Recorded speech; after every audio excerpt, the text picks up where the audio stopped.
Once again, my name is Eric Ayles. I'm the board president of the Spiritual Care Network. I also work at Starlite Recovery Center. We boast that we're the oldest addiction treatment center in Texas, over 60 years old, which means there's a lot of alumni out there in the world. But we are very proud of our addiction treatment center. For more information, go to starliterecovery.com. And I would like to introduce our speaker today, Dr. Paul Looney. He's a psychiatrist in the Woodlands and also a teaching pastor at the Woodlands Church. Dynamic guy. You're going to really love this presentation today. So I'm going to turn it over to Dr. Looney. Thank you. Thanks, Eric. Thanks to you and Jamie and Starlight Recovery. I'm really excited about being here today.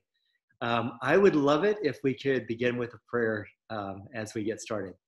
God, thank you for today. Thank you for all the participants, for the mental health providers that are joining to look together at ways to navigate a difficult time in the best possible way, both personally and professionally. We pray that our time today would cause us to feel encouraged, enlightened, and edified as we seek to make a difference in our own lives for those we love and for those we serve. I ask this in Jesus' name, amen. So once again, thanks, Eric. Today we're talking about the problem of the pet plague. And this is a tough time that we're living in with the pandemic, this pestilence that we're dealing with. There's so much that's happening in our world with prejudice and political unrest, with polarization of ideas. There's pestilence, there's poverty, there's pornography, all kinds of terrible things that we're having to navigate. And so we, as mental health providers, should be on our game. We should help people make sense of this difficult time and help them navigate it in the best possible way. So I'm going to give you some ideas today about how to think about this time. You know, of course, if you get online, you're going to find that a lot of people see it as a conspiracy. There's some evil plot on the part of individuals or countries to take us out. Some people see it as a spiritual attack or just a random physical event, and other people see it as the wrath of God against our world because of its sin.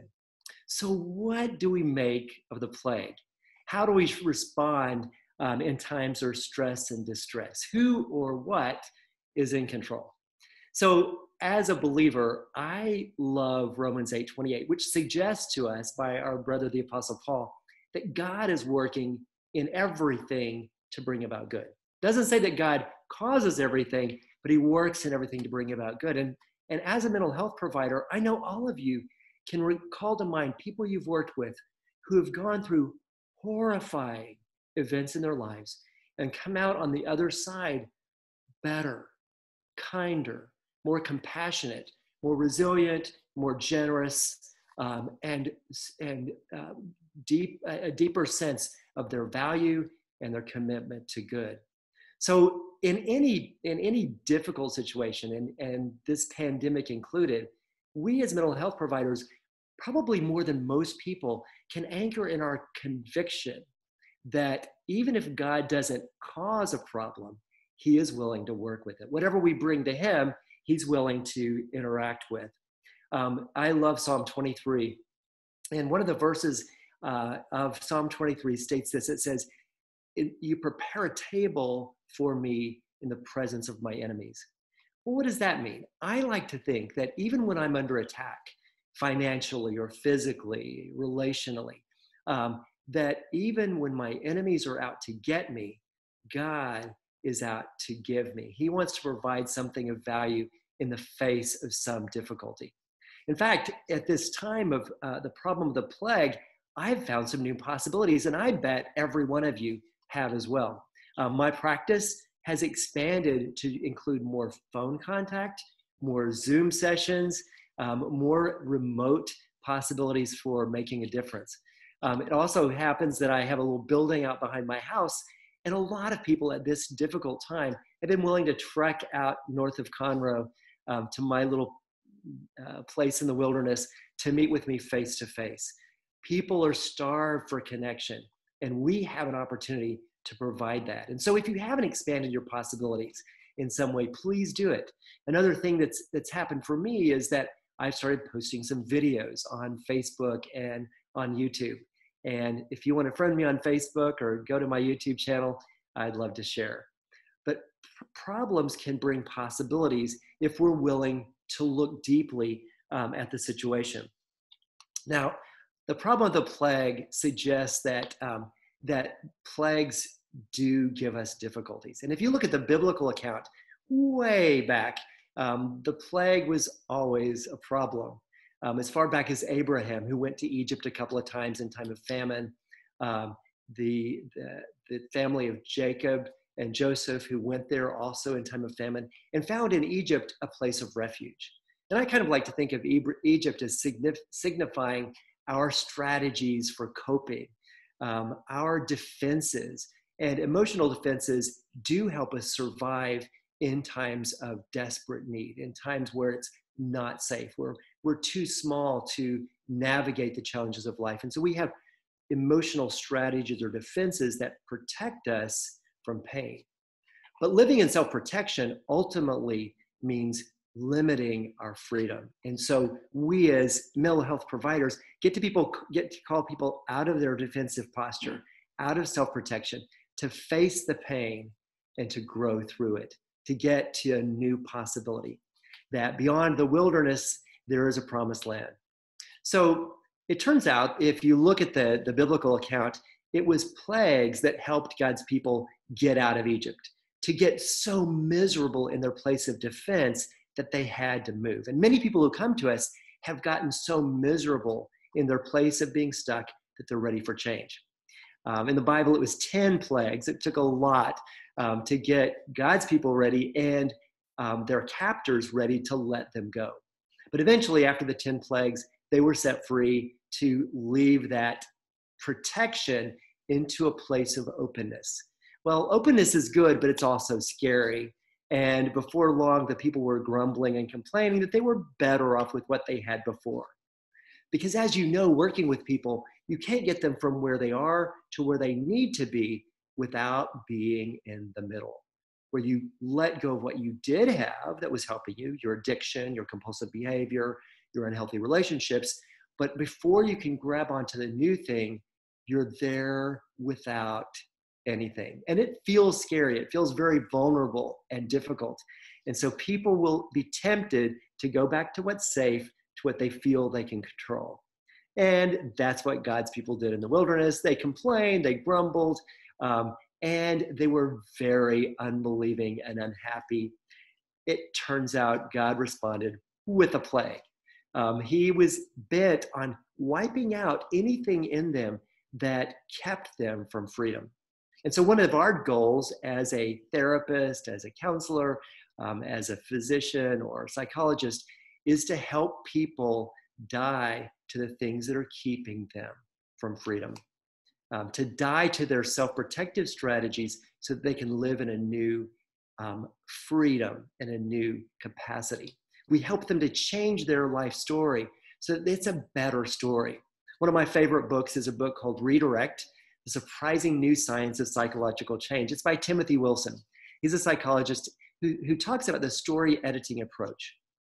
And he makes a powerful case for the fact that change depends on the story we tell ourselves about ourselves.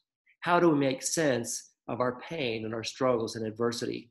In another great book, The Happiness Hypothesis by Jonathan Haidt, and Eric has these resources, but Jonathan Haidt, in this wonderful book that I highly recommend, has a chapter on adversity. And he shows that adversity is one of the most powerful ways to promote growth in people. When I think about it, the people that I love the most, that I admire the most, and I most love to hang out with are people who have suffered in their life, and especially at an early age. There's a time of suffering where if we navigate it well, we can grow and become better and not bitter. We can grow through those trials. And this pandemic that we're dealing with is no exception. We can help people navigate it and create a storyline that does not leave them victimized, but leaves them victorious, that helps them to overcome and get better. It turns out that plagues can purify us.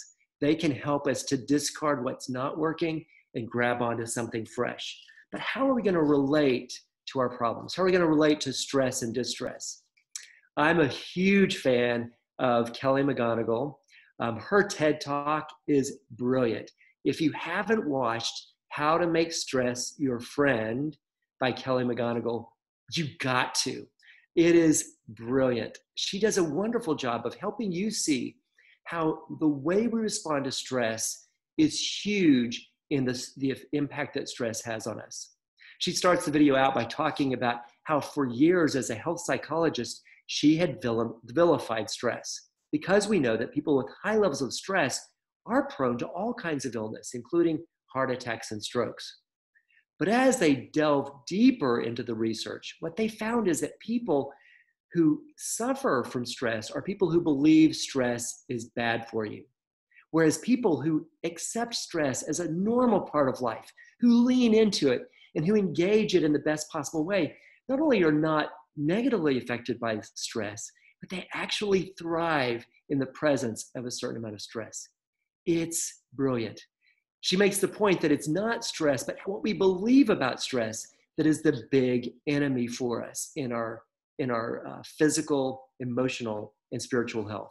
So make it a point to look at that, because one of the things you do in your practice is to help people navigate stress in a way that incorporates their difficult life transitions into a story that is profoundly valuable and profoundly good, in which they come out on the other side stronger, more resilient, more hopeful, more faithful, and more loving. It's the greatest job on the earth, and we get to do it. So how do you help people with resilience? How do you help them bounce back from stress, from pandemics and plagues? Well, there's a wonderful article that was published in the Wall Street Journal by Diane Coutu. It's C-O-U-T-U. And it's how resilience works. And in her look at resilience and research, she identifies 3 factors that are present in truly resilient people. The first one is a staunch acceptance of reality. Resilient people are not in denial. They don't fail to listen to the diagnosis that the doctor gives them or the prognosis. They are willing to face the facts. They're willing to stare death and disaster in the face and to not be warded off by it, not withdraw from it, but to press in. Secondly, they have a deep belief, which is often bolstered by committed and meaningful and strongly held values, that life is meaningful. If you're going to be resilient, you need to have a theory of life or a philosophy of life that at the end of the day, life has meaning, it has value, and that whatever comes can be woven into your story in a meaningful way.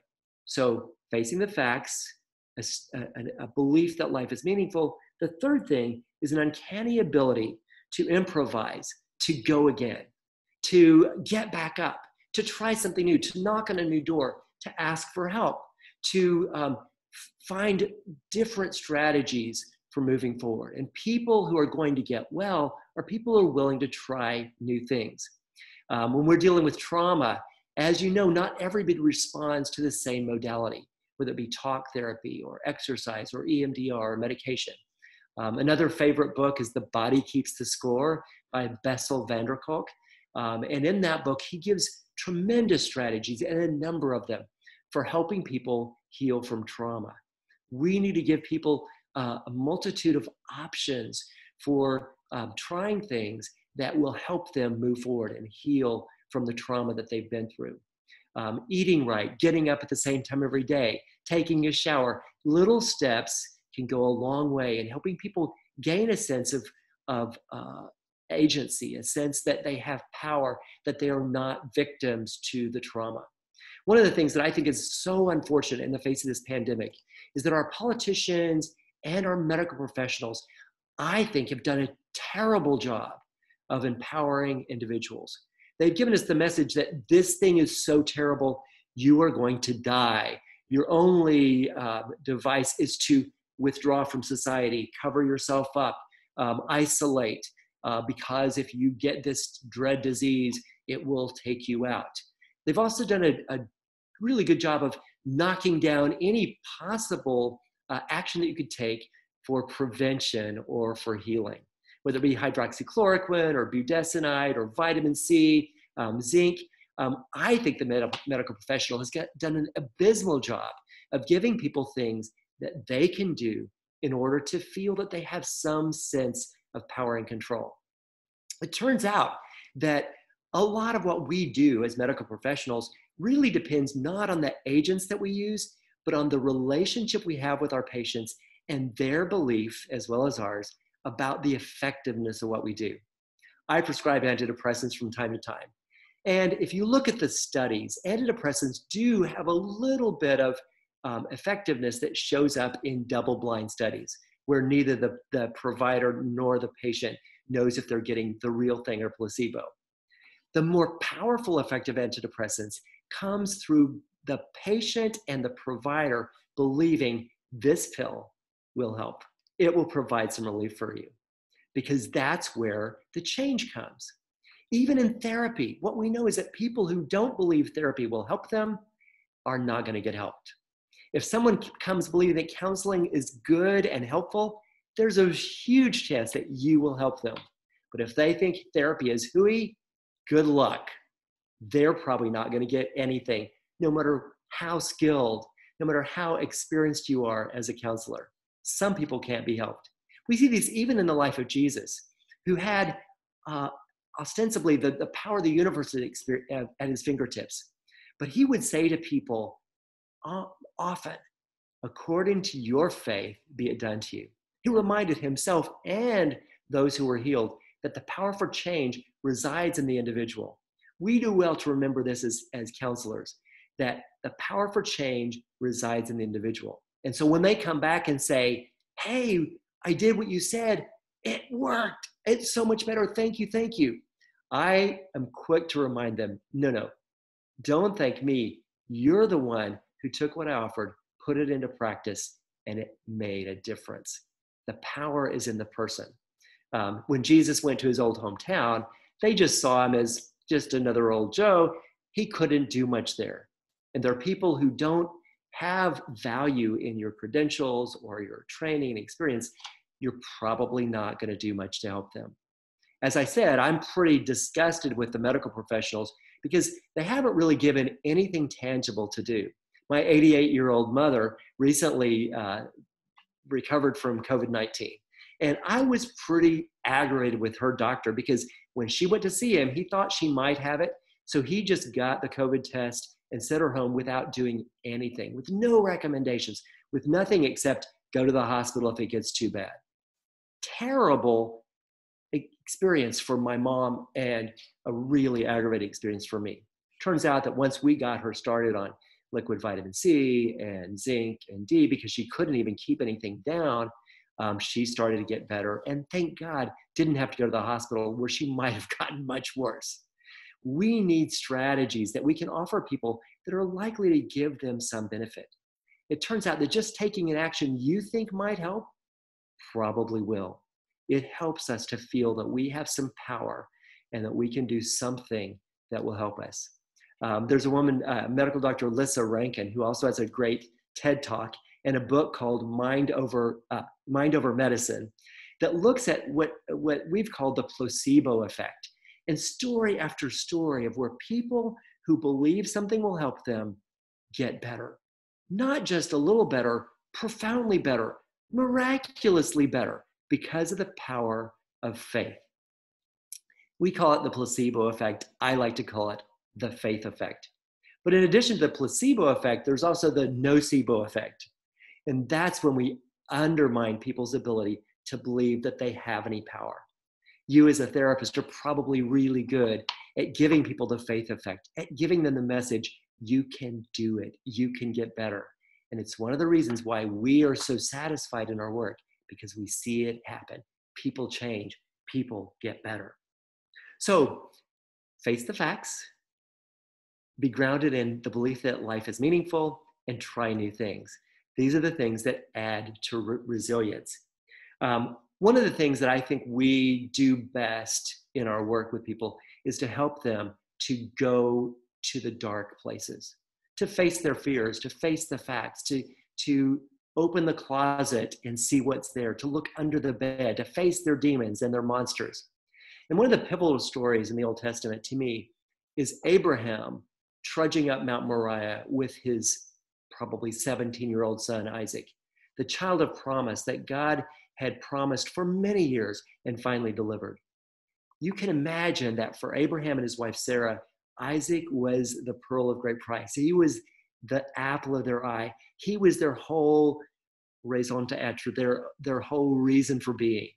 And for God to ask Abraham to put his son on the altar and sacrifice him seems horrifying. You might even think God's sadistic or evil to require such a thing. But I'd like to suggest that God does what every good therapist does. If a person is harboring fear that is limiting them, we ask them to face it. We ask them to engage their fear instead of avoiding it. People have panic attacks, for instance. If they avoid bridges because they had a panic attack on a bridge, will probably eventually find themselves avoiding the grocery store or church or the freeways in general, because the more we back away from fear, the more powerful it becomes. It's only by pushing through it that we can get to the other side of it. And God will not have his people live in fear. So he'll ask us to face it like he did Abraham. Good news is that Abraham had resilience. He had those qualities that Diane Coutu suggests in her article in the Wall Street Journal. I want to read to you from Romans chapter 4, verses 18 and following. It says this: against all hope, Abraham in hope believed. Let me say it again. Against all hope, Abraham in hope believed, and so became the father of many nations, just as it had been said to him, so shall your offspring be. Without weakening in his faith, he faced the fact that his body was as good as dead since he was about 100 years old. If Abraham had ever been a stud, he was so no longer. And the fact that Sarah's womb was also dead. Yet he didn't waver through unbelief regarding the promise of God, but was strengthened in his faith and gave glory to God, being fully persuaded that God had power to do what he had promised. This is why it was credited to him as righteousness. Isn't that a great passage? That Abraham faced the fact that his body was as good as dead, but he still trusted God. We have that ability in our own lives and the lives of those that we work with to agree with them. Yes, this relationship is horrible. Your past is unbelievably bad. Your marriage is terrifying or difficult, but you have the power to choose how to navigate this disaster and go through it with integrity, with strength, and with honoring your own soul. So God will not let us live in fear. In fact, it turns out that the fear door and the faith door work in contrast to one another. Whenever the fear door opens about our children, about our health, about our finances, it's a signal that we need to pay attention to something that's amiss. But if we can shut the faith door as we open the fear door, that fear can be the signal to drive us to God, to drive us deeper in our ability to anchor in our confidence in God's ability to take us further. The fear door opens the path for the enemy. And what we know when it comes to physical health, psychological health, spiritual health, if I'm living in fear, my immune system suffers and it opens the door for mischief when it comes to infectious disease.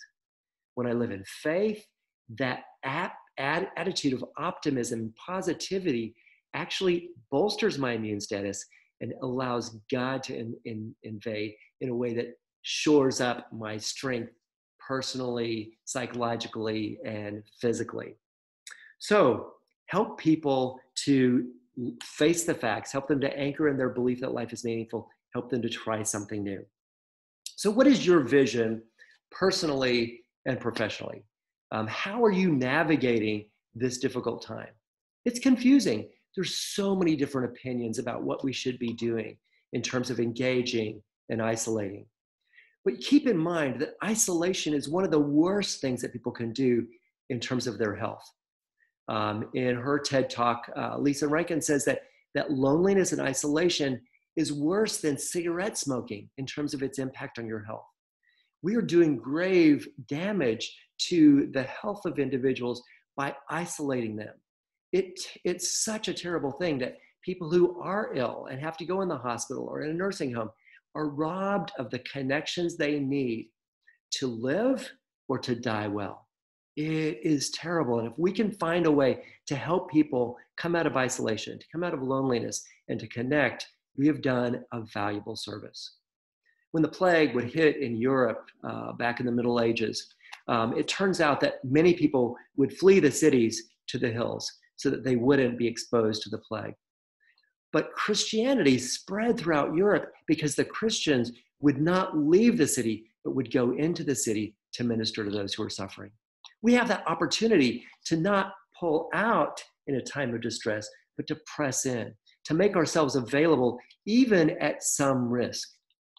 Now, it helps me that my 88-year-old mom survived COVID-19, and I didn't get it, though I was around her a lot when she was sick. But the truth is, people are dying from this disease, and there's a real risk. But we have an opportunity to take reasonable precautions, but to engage the danger. I just read an article that I-45, which is 3 miles away from my home, is the most dangerous stretch of highway in the country. I don't know if that's accurate, but that's what they're saying. I get on I-45 almost every day. Do I wear a seatbelt? Yes, I do. Do I drive the speed limit? Sometimes. No, I try to take reasonable precautions, but I realize that anytime I get on I-45, I take my life into my own hand. I refuse to live in fear. And if I'm taken out by the pandemic, y'all will remember me, I hope. And remember that death is not the biggest enemy. Pain is not the enemy. It's avoidance of pain that gets people in trouble. And you as a healthcare provider can help people see that pain is not the problem, but avoidance of pain that really handicaps us and takes us out. So, are you facing the facts?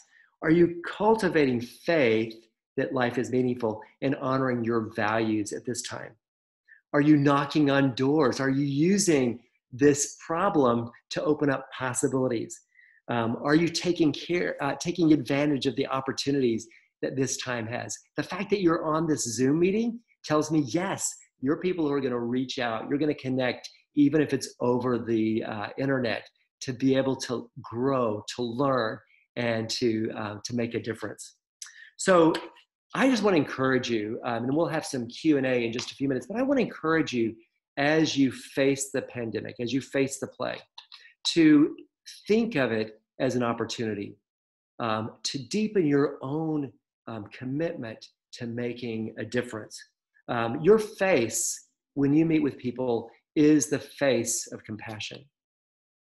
I believe that the placebo effect or the faith effect is largely moderated by a positive connection. People who have a doctor that they trust, a counselor, a therapist that they believe in, have an open channel to receive value, whether that's in the form of encouragement or a direction or medication. That it's that channel of compassion that makes all the difference, that empathy really is core to your effectiveness. And being able to connect with people, letting your face be the face of compassion is really valuable. Your face is also the face of courage. You have to be anchored in your own story of healing and growth through adversity to be able to really believe that God can do it for the people that you serve as well. If he did it for me, he can do it for you. So you're the face of compassion and the face of courage.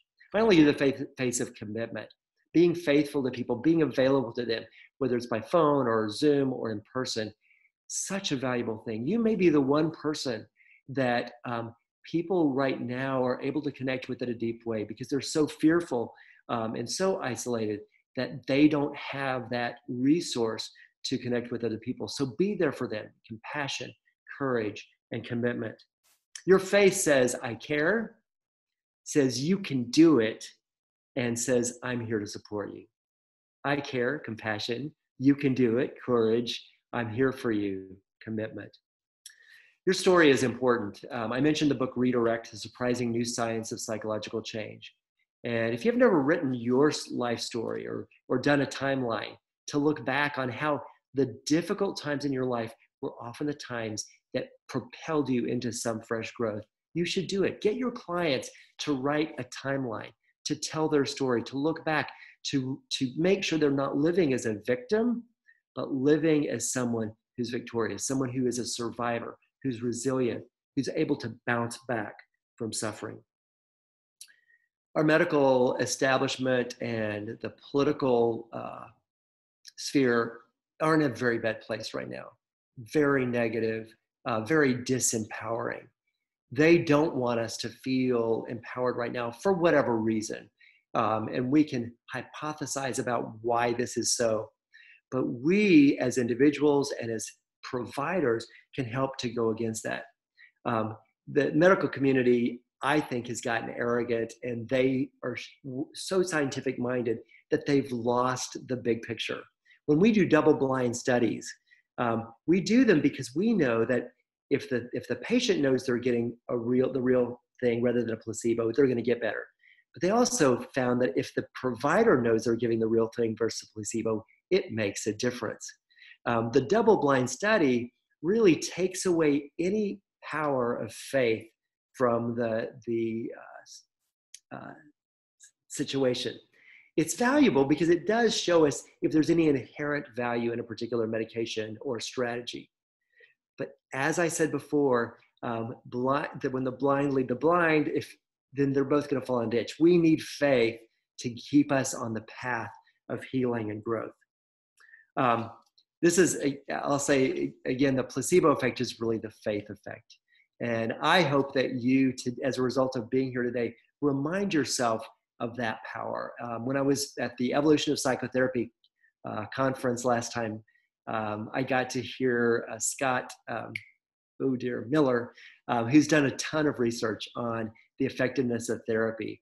And the title of his talk was How Psychotherapy Lost Its Magic.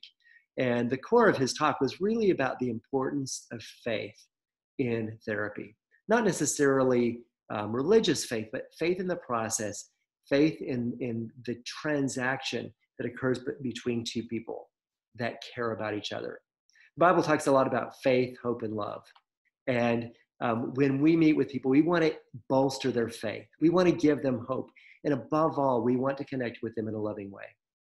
You may not think about the fact that you love your patients, but if you don't love them, if they don't feel that unconditional positive regard, your ability to help them is severely limited.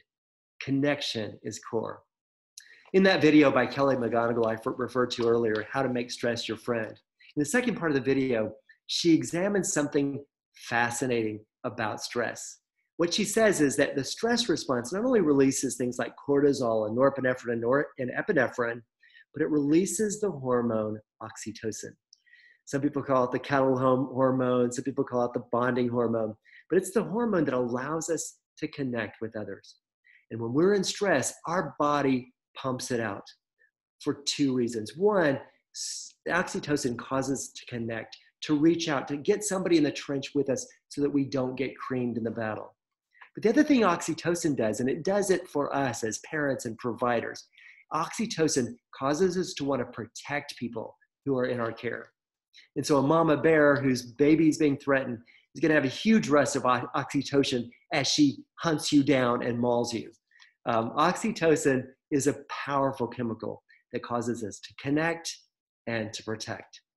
We should cultivate connection, connection with ourselves, connection with God, and then connection with those we serve. I hope that these thoughts have been valuable to you.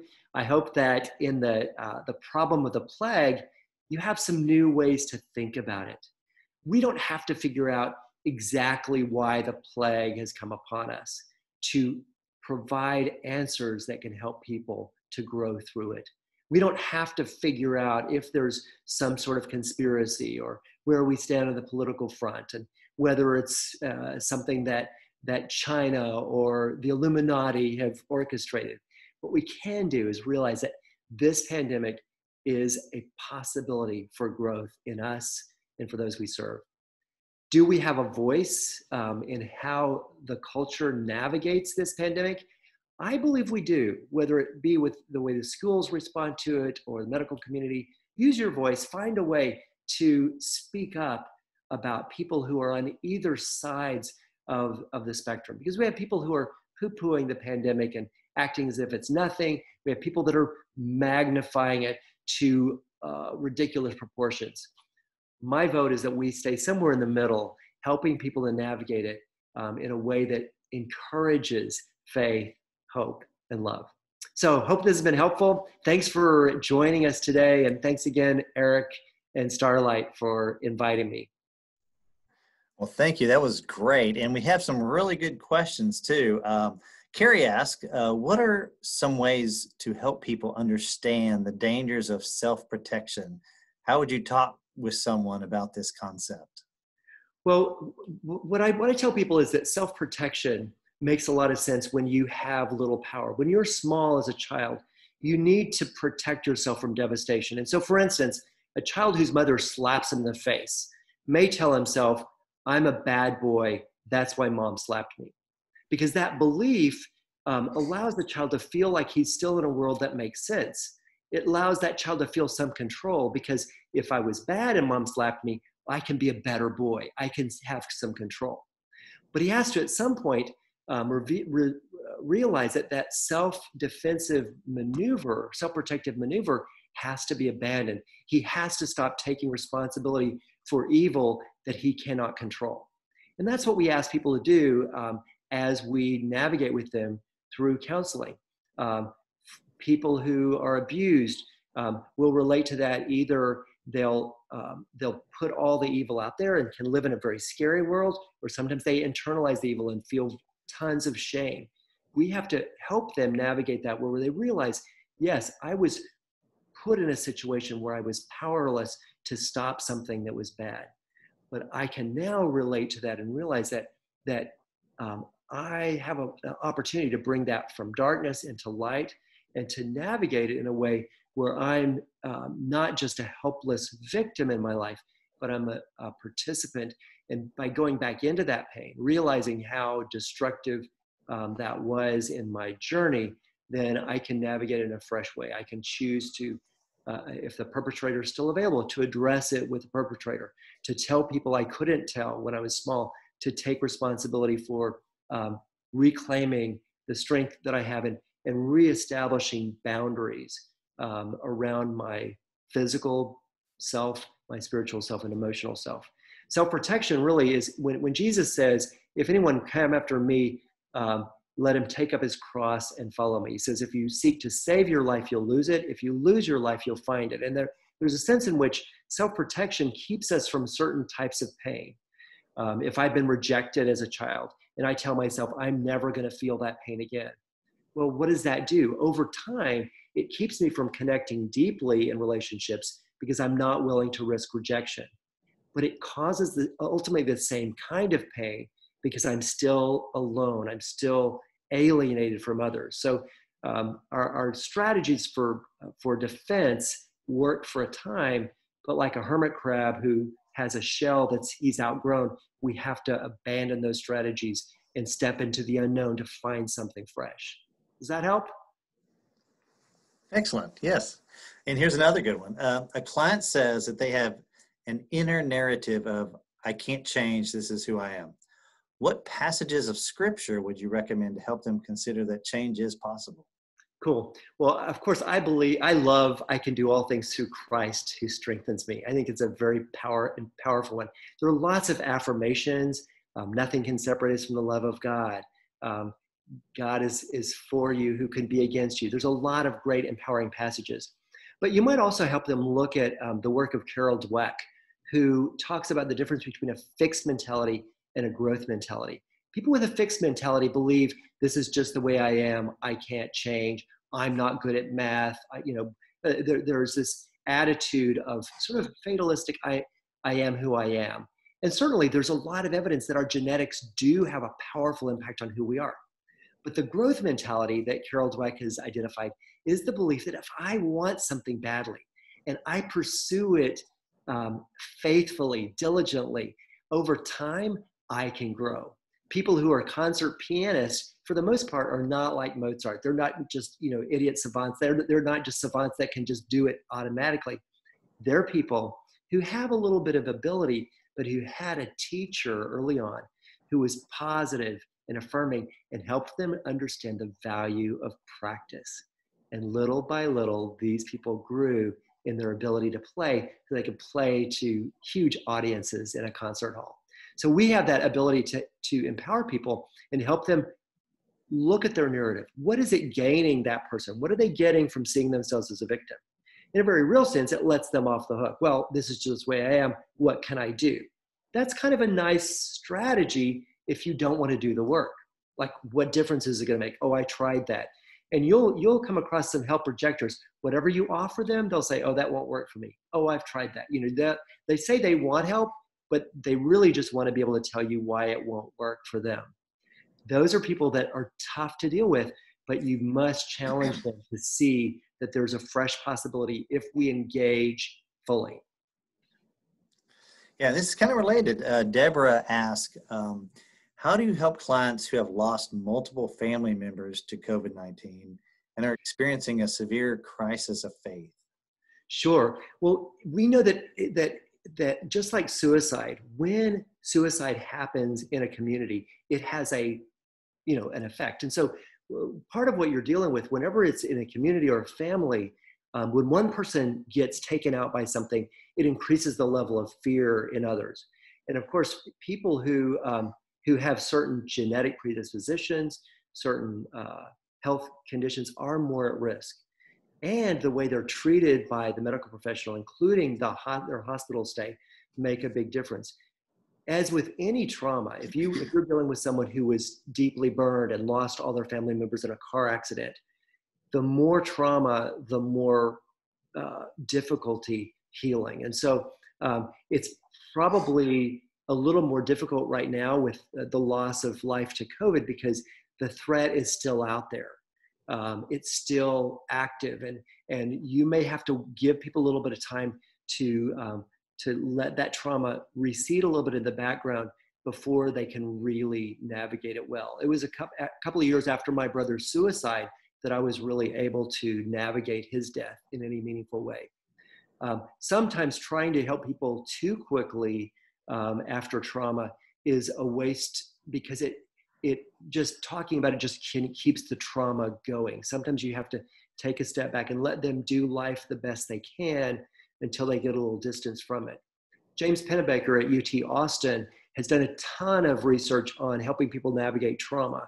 And if you're not familiar with the Pennebaker writing exercise, I highly recommend it. You can watch a video online or research it.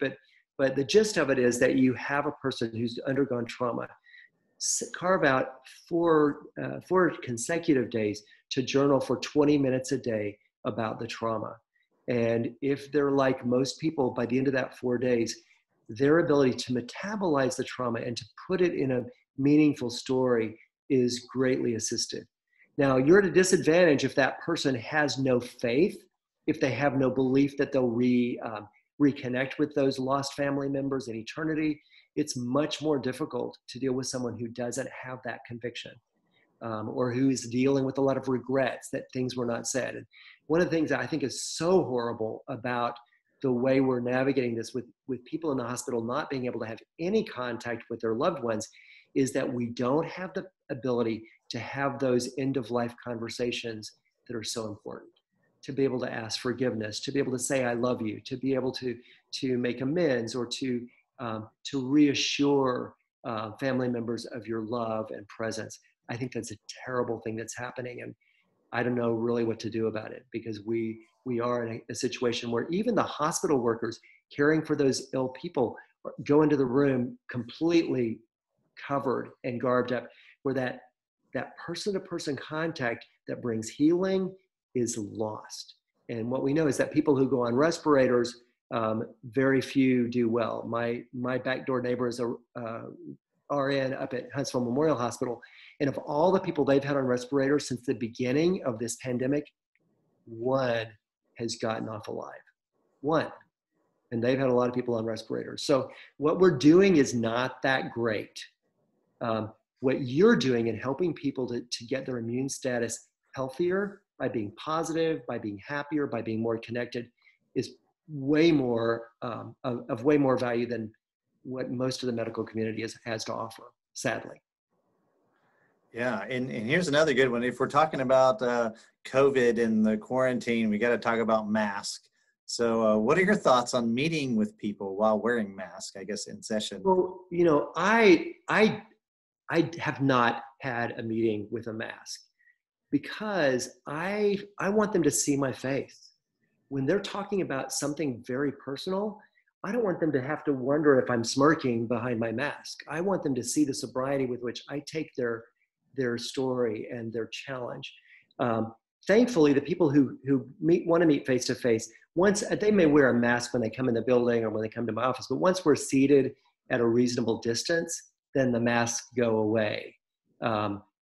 That's certainly something that you've got to use your own judgment. And of course, I always offer to wear one if someone wants to have one. But, you know, and I think I've had maybe 2 people who have chosen to wear a mask in the session, but they were fine with me taking mine off. That's just my preference. But again, you owe it to yourself to understand your own commitments, your belief about what is safe and what's not safe, and to honor your clients in the best way that you can. And I've also heard people talking about traumatic effects of wearing a mask. Maybe people have been strangled or something like that, some trauma in the past. And have you addressed any of those issues? Well, I think for a lot of people, the feeling of being limited in your breath. I'm a big fan of breathing meditation. I believe breathing deeply is one of the things that's most healthy for us. It is tough to breathe deeply. It's tough to sing. It's tough to greet strangers in the grocery store when I'm wearing a mask. I wear one in a public place because I don't want to be offensive to other people. But I think there's a lot lost in having just that glow of countenance. I think we find our value in the eyes of others, and to have to cover up our faces, I think does damage. But again, I think we owe it to ourselves to honor the authorities that be and honor other people's sensibilities so that we're not offending them. But when I go out to eat with someone, I'll wear a mask. When I go in the restaurant, as soon as I sit down, the mask is gone, unless the person I'm dining with wants me to use it. And it's a little tough to eat with a mask on, let me just say. Yes, and Alyssa said that your story of change and encountering Jesus was very, extremely powerful to her. Diana wonders, any suggestions for PTSD and nightmares? You know, I do not have a specific strategy that I employ, but I do refer some people for EMDR. I'm not trained, so I don't use that modality in my own practice, but I'm a huge fan of journaling, exercise, dance, singing. I mentioned The Body Keeps the Score. It has a lot of great strategies for trauma.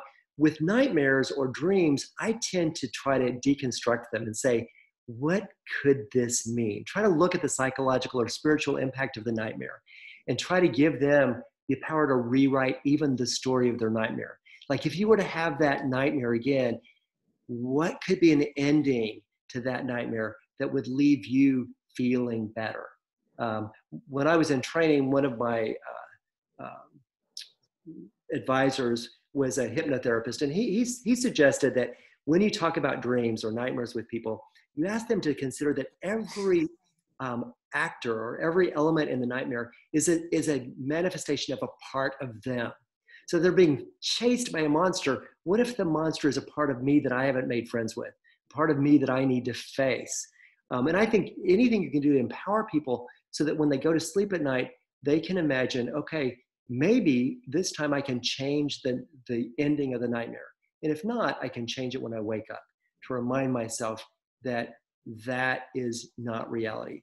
One of my daughter-in-law's favorite author is Stephen King. I don't get it, but one of my other daughter-in-law's favorite movie genre is zombie movies. Once again, I'm like, what? But when people feel that they have some power, that it's just a book or just a movie, they can engage horror in a positive way and even enjoy it. I'm not there, but my point is that if you can help people face their fears instead of backing away from their fears, you do them a service and you help them to grow. But again, I think looking at PTSD, you've got to just try different strategies. I mean, I know people who've gotten help with tapping, with meditation, mindfulness practice. There's a ton of strategies, but I just find that it's not a one size fits all. I don't know if that helps. Yes, I think that was very good.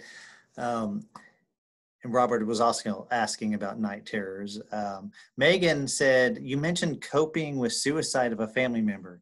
Any resources you could share that has been helpful about that? You froze up on me, Eric. Oh, no. Coping with the suicide of a family member, and then you froze. Any resources you could share about that have been helpful to you about that? Wow. I don't know of a specific book that I am familiar with that deals with suicide. I think for me, it has to do with honoring the person's life. My brother was 24 when he ended his life with a gun, and I was 22. I was between my first and second years of medical school. And his death was a wake-up call for me. And, the thing that's helped me the most in dealing with his death is to honor his life by being a better person because of his impact in my life. And he and I did not have a close relationship. He was kind of a bully. Turns out in his suicide note, he had struggled with suicide from the time he was 11 years old. I'm working with a couple right now whose 12-year-old recently hung himself during the time of the coronavirus. And I think as a result of the isolation of the coronavirus. But the best thing I can do for them is to help them honor their son's life by living in a more thoughtful, grace-filled, and generous way. Redeeming suffering is what it's all about. If the cross were not redemptive, it would be just hideous and awful. But because we see it as a redemptive force, we wear crosses around our necks, and we have them in our church buildings because they symbolize the power of death to bring life, the power of destruction to promote growth. And that's really, I think that's unfortunately not what you asked for in terms of a resource, but kind of the best I can do on the fly. Sorry. Yes, and I just wanted to throw out, I am trying to coordinate another webinar just on suicide with the Jason Foundation in September. So stay tuned for that. More information about suicide coming Now, up. I bet somebody online has a perfect resource, and maybe they've already posted in the comments, but if somebody has a great resource for coping with suicide, please put it in the comments for the benefit of all who are on. Yes, I see Carrie just listed something. Thank you. Thanks, Carrie. So Robert is asking also again, he wants to point out night terrors are not nightmares diagnosed by a psychiatrist, even from multiple overnight sleep labs. Good point. Yeah, that's a great point. Yeah, night terrors are distinctly different than nightmares that we were talking about earlier. I'm certainly not expert on dealing with night terrors. They're more common in children. And so you may need to reach out to either a child psychologist or child psychiatrist to get some more strategies. I'm sorry, I can't be with more help. Okay, and Brenda asked, do you have any tips on how to deal with those at church who ignore the concepts of therapy and simply feel like we need to cast out a few demons? That's a great question. Yeah, Jesus had to deal with the naysayers in his day too. And, what he said to them was, you're like kids in the marketplace. We played a jig, you wouldn't dance. We played a dirge, you wouldn't cry. He's kind of like, suit yourself, because the religious people of his day were really not his fans and really kind of dissed him at every opportunity. I do think it's good to encourage people to educate themselves. The happiness hypothesis by Jonathan Haidt is interesting because he describes himself as an atheist, but in the book he looks at all the things that bring happiness, including faith and spiritual activity. He also looks at the sayings of Jesus and the Apostle Paul and Buddha and Confucius, and looks at what the ancient wisdom tells us and how it lines up with current thinking and research. It's a really fascinating look at that. But going back to your question about people in the church who are naysayers about therapy, I think it's better now than it was when I went into practice. I grew up in a very fundamental church that pretty much thought that, psychiatry was, of the devil. But to be fair, my psychiatric colleagues think that religion is also hooey. So I'm kind of in the middle, kind of a maverick. My professional colleagues think I'm a rogue. My church colleagues think I'm ridiculous. That well, I don't know. I just think you've got to keep good humor, and you've got to try to demonstrate to them through the way you live your life and the way you practice that there is definite benefit. One of the therapists I work with has a bumper sticker that says, "You can love Jesus and have your therapist." Something I can't remember, but there are a lot of people that think if you just pray hard enough, if you just read your Bible, you don't need counseling. Well, yeah, good luck with that. Well, we are thankful for you and blessed that you shared your knowledge today. And I really like all the resources. I've actually posted those on our website. So Yay. If you didn't catch it in our chat, feel free to go to spiritualcarenet.org. And while you're there, if you feel led to donate to Spiritual Care Network, that does help with our cost of technology. So and we could bring you more webinars in the future. So thank you, everybody, for joining us today. We had people from all over Texas, and that is one of the things that this quarantine has done.